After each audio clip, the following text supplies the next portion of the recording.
Welcome back. You're still tuned in to News and Views with myself, Salalo Makudiri. The time is 9 minutes past 8, and I will be kicking the show off with a very, very interesting story. The South African government seems to be stepping up its efforts to regulate the employment of foreign nationals, with Cabinet recently approving the National Labour Migration Policy White Paper and the Employment Services Amendment Bill.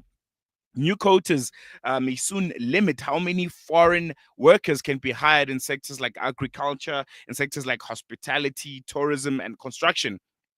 But we asked the question this morning: is this sound economic policy or a thinly veiled discrimination?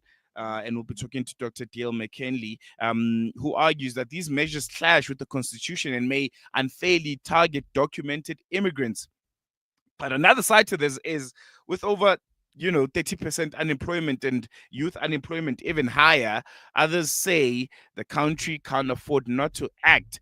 And Dr. Dale McKinley is joining us via a virtual platform. He's an independent policy analyst and member of the coordinating committee of Kopanang Africa Against Xenophobia, to help us unpack this somewhat controversial development. Doc, thank you so much for joining us. Welcome to Salam Media this morning. Really appreciate you giving us your time. Sure. Hi, Salelo, and to your listeners and viewers, my pleasure. Thank you. Pleasure's all ours. I think if we can just kickstart the conversation with context. What's this new National Labour Migration Policy White Paper and the Employment Service Amendment Bill? What are they all about? What do they seek to achieve? And what do South Africans broadly need to know about them? Well, I'm not a government spokesperson, so I'm not going to give you I'm not going to give you a sales pitch for the bill. But basically, what it does, in my view, and I think in the view of many people who work in the refugee migrant sector and otherwise, is it wants to regulate employment. Simple as that. So essentially, as you mentioned in your introductory remarks, what it does is it places legal obligations on employers, in particular, to, for example, if there is a job opening in a particular sector, and it defines which sectors are going to be targeted, then you cannot hire a foreign national unless particularly if there's no South African that might be available for this job or have the skills for this job. You have to prioritize that first. You have to make sure that the foreign national has proper documentation, which is not necessarily that controversial. But then there's reserved quotas that are going to be applied for particular sectors of the economy. So, for example, let's say construction industry, there would be only a certain amount of foreign nationals that would be allowed to be employed in that sector. So basically, there are many other different aspects to the bill, but essentially that's what it's about. It's about regulating employment in order to favor South Africans, in order to basically make it more difficult or to make it, in some cases, virtually impossible for foreign nationals to be able to work in that sector. And there are aspects of it which would be non-controversial in terms of basically levels of documentation and trying to regularize working conditions, which are not necessarily a bad thing.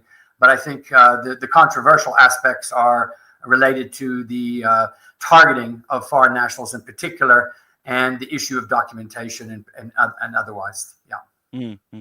I want to stick on that theme because, someone might argue that surely the government has an obligation to prioritize South African citizens when unemployment is at crisis levels, as we can see. Can we really afford, as South Africa, a fully open labor market right now? Well, first of all, to say that, when you say government can't afford, the vast majority of these jobs are not in government. They're not public sector jobs. The vast majority of people that are employed by the state at local, provincial, and national level are not foreign nationals, and the statistics are very clear. So most of these jobs are in the private sector. So this is about the state moving into the private sector and trying to regulate that. Now, of course, as you mentioned, there's an argument that says this. Trump makes this argument. Many European politicians make this argument, and that's why you've seen in Europe and the United States, you've seen them closing their labor markets, basically trying to prevent foreign nationals and migrants, or making it much more difficult for them not only to enter into the country, but also then to get jobs. Because what's risen in the past 5-10 years, particularly after COVID and the financial difficulties of many countries, is this notion that, we have to prioritize our own citizens. The problem with this argument is empirical. And when I say empirical, it means the evidence. So if you're going to have a policy, then you need for it to be based on evidence. You need to be based and say, we can show you that because of this policy that we're doing, this is happening. Now, in the case of this bill, the argument is very weak. So the argument that it's foreign nationals that are taking away jobs, that are basically making the problem, that are causing youth unemployment, is not empirically supported. The Human Sciences Research Council, Statistics South Africa, all of our research agencies have shown that in the main, the vast majority of migrant labor is a boon to our economy. In other words, it creates more jobs. It puts more money into the economy. It actually grows the economy. This is the case all across the world with migrant communities. And so and basically what this does is it says, instead of actually dealing with where I would argue the government needs to be concentrating, if they're interested in their own citizens getting jobs, then you create jobs. What you do is you grow your economy. You support local businesses. You support small-scale businesses. You have infrastructural programs. You do all these kinds of things to create an environment which is growing the economy. We know in our country that's not happening.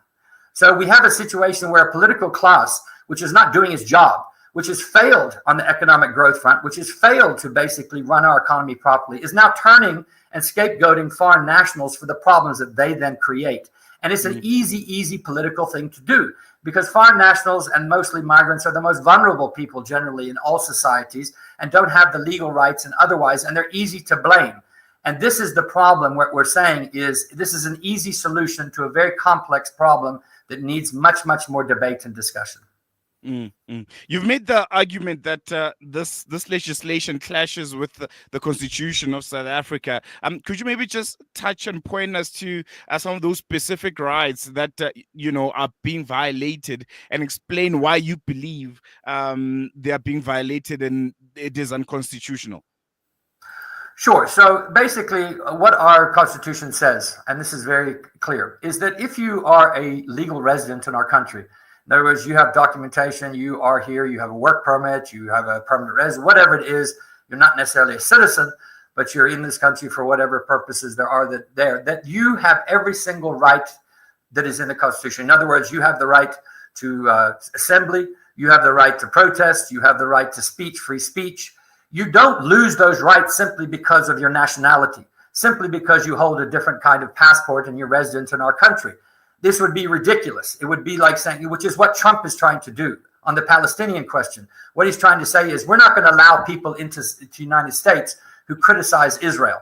And if you criticize Israel, you're not going to be allowed here. You're not going to be allowed to work here. You're not going to be allowed to go to school here. Now, rightfully so, most people will be outraged. So when it comes to our country, it's the same kind of thing, because not only does our Constitution have political and civil rights, it has socioeconomic rights. So we have the right to education, the right to health. This is where it becomes more controversial. But what the political class wants to do is it wants to pick and choose which rights apply to which people, according to, and this is reminiscent of apartheid. And this is the problem, is because according to the Dompas, according to what documentation you might have, if you're this color, if you're that color, if you're this nationality or that, you have different levels of rights. And our Constitution explicitly forbade this, understandably so, given our past. So if you look at this, and then you have let's say a doctor, a fully qualified medical doctor who comes in from Gabon or the Ivory Coast and comes in because they're escaping personal persecution, and they get an asylum permit, or they get a refugee status, or they have proper documentation, and they want to work as a doctor. And then our government says, no, we're not going to allow you to work as a doctor because you're a foreign national. And you have doctors that are sitting on the street, or doctors that are running small-scale businesses that are not in our hospitals, while many people are suffering as a result. So it doesn't make any sense, and it's discriminatory, and it's wrong both in principle as well as in law. Mm-hmm. I want us to take a quick break, but when we come back, I want to, ask a question about, whether or not you support quotas like this if they were limited strictly to non-critical sectors or occupations where there's no proven skill shortages, like you mentioned that, scenario and example that you made with the doctor. But we'll touch on that after a short break.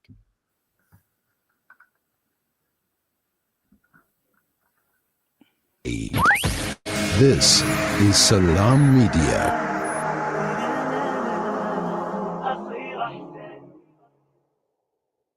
You know, it's a wonder how kids get anything done these days. With all the distractions, when do they even get time to study? As a mother, all I can really do is make sure they have all they need to perform at their best. That's why I choose to include Sunfoil, triple refined pure sunflower oil with every meal I make. Naturally cholesterol-free and approved by the Heart and Stroke Foundation as part of a balanced eating plan. So whether I'm cooking, frying, or baking, I know every dish will be a wholesome one. Sunfoil, now we're cooking. They say breakfast is the most important meal of the day, yet many children go to school hungry because of poverty. Penny Appeal South Africa's Breakfast Club aims to get a warm, hearty meal to underprivileged children so they can spend their day prospering in their schoolwork. Help feed a needy learner for only 5 Rand a day or 150 Rand a month. Or visit our website www.pennyappeal.org.za or call 031 1100 573 to find out how you can donate. Penny Appeal South Africa. Small change, big difference. Discover the Africa of your dreams and surround yourself with her spectacular beauty. Relax beneath her serene sunsets and explore wildlife at its natural best. It's where the pride of Africa comes together. The Kwantu Private Game Reserve. Get to know the Big Five or cruise on an elephant safari game drive. Interact with lion and tiger cubs and enjoy world-class halal cuisine while we pamper you during your 5-star stay. Indulge in the true African experience. For reservations, call now on 042-203-1400 or visit kwantu.co.za. The Kwantu Private Game Reserve, the place of gathering. This Eid al-Adha, donate your Qurbani through Africa Muslims Agency. We ensure that your Qurbani not only feeds the poor, but creates sustainable incomes for local farmers, teaches the practice of sacrifice to villagers, and shares the spirit of Eid. Sponsor in South Africa for 2,950 Rand, Africa for 2,000 Rand, Afghanistan at 4,500 Rand per share, or other countries around the world. Donate your Qurbani with AMA and know that your sacrifice brings the mercy of food, empowerment, and joy to communities in need. Abu Huraira narrated that he heard the Prophet Muhammad, may the peace and blessings of Allah be upon him, say, in black seed there is a healing for every disease except death. Experience the health benefits of this ancient blessed seed by using the Tib Black Seed range. Black seed assists the body to boost immunity, regulate blood sugar levels, reduce inflammation, and act as a potent antioxidant. Experience a holistic approach to health by introducing the Tib Black Seed range into your routine. Available in capsules, pure cold-pressed oil, and a vapor rub. Trust Tib Health Sciences for quality black seed products. For more information, visit blackseed.co.za. Available at leading pharmacies. Valley's Motor Spares. We supply motor spares and accessories for all makes and models of motor cars, LDVs, buckies, trucks, and earth-moving equipment. We deliver on time, every time. Please contact us via WhatsApp on 014-592-0925 or call 014-592-0925 or visit 28 Zenderling Street, Rustenburg. Remember the name, Valley's Motor Spares. Connect and stay ahead with Salam Media. This is Salam Media, coming to you live from South Africa. Welcome back to News and Views right here on Salam Media. We're still in conversation with Dr. Dale McKinley. He's an independent policy analyst and member of Kopanang Africa against Xenophobia. And before the break, we were discussing Cabinet's approval of new policies that aim to regulate the employment of foreign nationals, policies that include quotas and sector restrictions. The government says it's about protecting jobs for South Africans.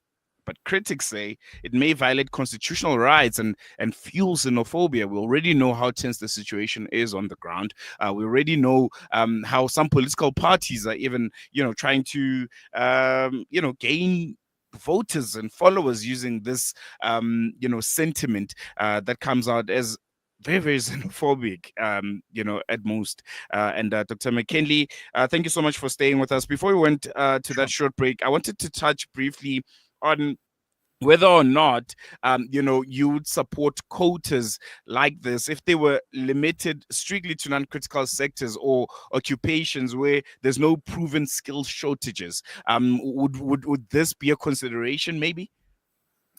Well, it's the government is definitely considering it. In my province in Gauteng, obviously, what we have is we have a provincial government that is trying to set quotas on informal traders and basically what they call the township economy. So there's a number of problems with this policy. And the first, which every South African will know, is enforcement. We have a lot of good laws. You have all sorts of things that says these are the regulations. I mean, anyone who lives in many of our metros will know we have a lot of bylaws. We have laws that you're not supposed to do illegal dumping, do this, do that. They're not very much enforced, are they? We have a situation where we're supposed to have particular labor standards for our own South African workers. Factory standards, places of conditions of employment. We have hardly any labor inspectorate in this entire country. I think there's 60 labor inspectors for the entire country. And it's basically, as a result, many workers of South African origin are being exploited highly. So that's the first problem, is you can put all these kinds of quotas and all these kinds of rules together, but in the enforcement level. And then what that does is when you don't have enforcement, it generally tends to lead to even further exploitation and people taking advantage of people because they can see gaps in the law, which we've seen happen. And foreign nationals oftentimes are the most vulnerable and therefore the most affected. So that's the first thing. The second thing is that if you're, for example, your assumption is, the assumption on this basis has to be that, let's say, within a particular sector where there's a non-critical skills. And what are we talking about here? We're talking about largely small-scale businesses and others. So if you're saying, for example, in a particular township or in a particular area, that you're going to say that no foreign nationals are going to be allowed, or only 10% are going to be allowed to open little spaza shops or whatever it is. And let's then watch and see what happens. And because unless you are regulating the entire spaza shop market well, what's going to happen is those with money are going to begin to dominate. And as a result, what we've seen in township economy is corporate sector then begins to come in and dominate the local economy, because the capital that's available for South Africans in relation to starting small scale and medium businesses is not there, and they cannot compete. So essentially you're shooting, you're cutting your hand to spite your foot. You're basically putting a policy together in the name of South African employment, but then the opposite is happening, because the market itself, which is not regulated properly, is basically taking its own course. So there's those two fundamental problems in terms of the economic side of it. And then, of course, there's the more personal human rights side of it, where what we have is when you don't have a properly regulated informal sector and you don't have a properly regulated labor market, then what happens is that the law enforcement agencies and those that are inspectorates oftentimes can be subject to bribery and corruption by those who have money who want to cut corners. And as a result of that, what we've seen in our country is we've seen a whole range of factories that are employing far out illegal people without documentation under the radar, because officials are being bribed and looking the other way as a result of non-regulation of the sector. So the point is that if you want to deal with this, you deal with it as a regulatory process of putting in place the capacity to look after the entire sector. You don't pass laws that prevent a certain part of the workforce to try to prevent them, because that's not the answer, and it doesn't work. And there's no empirical evidence anywhere in the world that would show that it does work. I want to now touch, on a broader context, looking at this white paper. What are some of the social and political risks, as you mentioned before, of making immigration and employment a scapegoat for South Africa's broader economic failures? You're part of the Kopanang Africa Against Xenophobia organization. I'm sure on the ground, you're seeing some tensions in terms of, the communities, foreign nationals, and how, they are received in some communities because of sentiments like, we are basically unemployed because you guys are here and taking all of the jobs. Yeah, and social media we've seen. I mean, we've seen since the 2018 violence, and we've seen just in Addo. I mean, that was a very tragic situation as a result of someone being killed, and then retaliation by sectors of the local community. But yes, but basically, when you scapegoat somebody, irrespective of who that is, you're basically trying to say you're trying to deflect attention away from where the real problem lies. And most South Africans, if they're honest with themselves, will look at our economy and will say, if we ask the question to most South Africans and say, what do you think is the main reason why we have a high unemployment rate? And what do you think is the main reasons why we have a crisis of service delivery, and why there's such a socioeconomic problems, increasing poverty, hunger, all these other things in our country? The vast majority the first thing they're going to say is not, there's too many foreign nationals in the country that are basically running over everything. They're going to say corruption, mismanagement, a political class that doesn't seem to care very much, that it's, all those other kinds of things that we know that have been going on, state capture, so forth and so on. So when politicians then who are wanting to get elected, they don't want people to look at them and say, well, we failed to do our job. They want to say, well, it's because of that, and it's because of that. And foreign nationals are an easy target because they have no constituency. They don't have the vote. They don't have oftentimes the right to do a range of different things politically in terms of really organizing themselves and basically advocating for their own rights. It's very difficult. And as a result of that, when politicians then, and not just politicians, but business people, other people spread these false information oftentimes, or incendiary comments of, Kwede must go, you must do this, this kind of stuff. And people who are desperate respond to that. They go, well, yeah, look, it's that guy there, and let's go get him, or let's go loot that spaza shop. And basically, and then, of course, 2 weeks later, what do you have in the situation? When all those spaza shops were looted in Soweto a couple of years ago, what happened? 2 weeks later, the same foreign nationals were back opening those shops because the vast majority of the community support them. And we're not xenophobic. But so I'm not saying that South Africans are generally xenophobic at all. I don't think so. I think there is a small portion of our political class and within business people whose interest it is to deflect that attention. And it's very dangerous. People lose their lives. They lose their property. I can tell you stories every day here in my city in Johannesburg of how ordinary, hardworking migrant people are getting shaken down by the police and by the authorities every day. The going rate in Joburg is 4,000 rand. You get arrested, you pay your 4,000, you get out the next day. There is a syndicate and a racket going on that is very lucrative for some people to blame foreigners for the problems. And that is the problem with xenophobia, is that, as we've seen in Europe, as we've seen in the United States, it is when immigration becomes politicized as opposed to regulated properly, and looking at our dysfunctional home affairs system and our documentation system, which needs to be sorted out, you go to the foreign and you say, it's you, and it's very easy for that. And you take advantage of desperate people. Mm-hmm. In closing, Dr. McKinley, if not these policies, then what? What alternative approach would you recommend to address the legitimate frustrations of unemployed South Africans who are in the millions, without necessarily resorting to exclusionary practices? Because the frustration from South Africans on the ground, if you take a listen, is it seems everyone is prioritized, everyone is given an ear except for us here. Yeah, and if you look at, for example, I just want to pick that up, because if you look at the testimony by government officials on this bill, they use the word perception a lot. They say the perception of South Africans is, and perceptions are not based in reality often. They're not empirically backed up. So perceptions, as we can see from social media, are very, very consequential. You perceive that that's the case, but you can't prove it is. So that's the first thing. Let's have evidence-based policy. If we're going to have policy, then have it on evidence. Collect the proper evidence and say, this is the case, therefore we're going to do these things. People will then probably accept it and say, well, or at least it'll be much more non-controversial. So that's the first thing. The second thing is we need to fix our own house. We need to, so let's, for example, if we've got a problem with documentation in our country, people who are coming across borders that are undocumented and therefore being taken advantage of in our country, or basically involved in activities that would be considered to be against the law, well, then deal with the documentation system.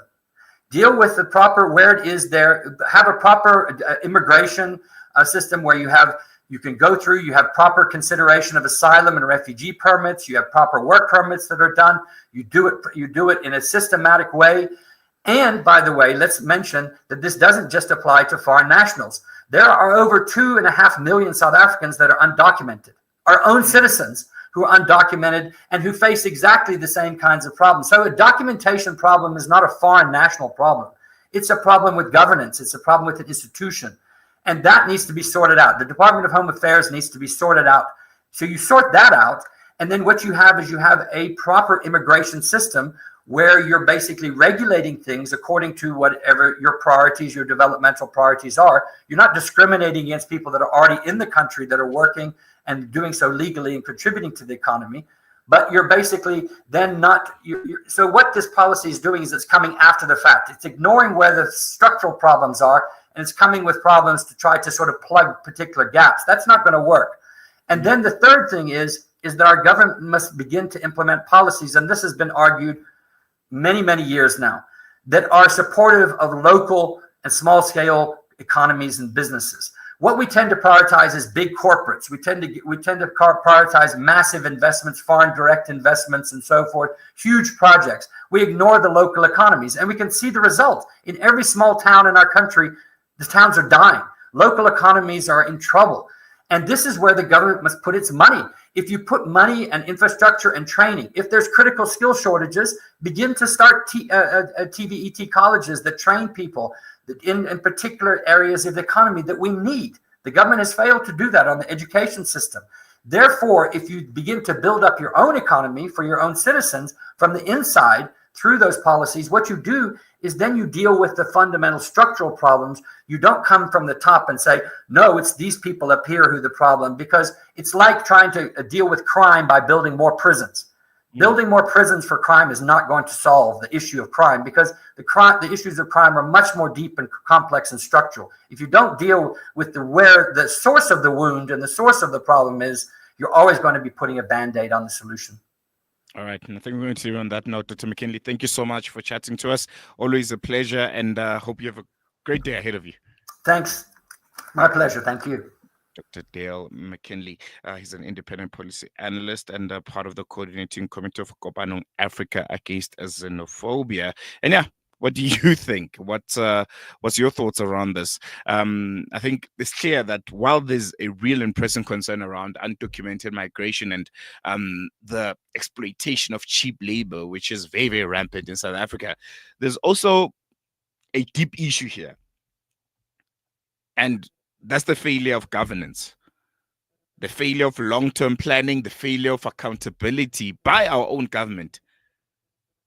Because for years and years and years, they've allowed loopholes to persist. They've failed to enforce existing labor laws and now seem to be shifting the blame onto foreign nationals because, well, that's easy. The system in itself, as you heard from Dr. McKinley, it's flawed. It's flawed and it needs fixing. So you can engage with us on our various social media pages. Do you think these new quotas on foreign workers will help solve unemployment, or is government using immigration as a distraction from its own failures? You can engage with us. Our studio line is 011-680-0355, or you can engage with us on WhatsApp on 061-766-0355. We're going to take a quick break. News and views continues after this.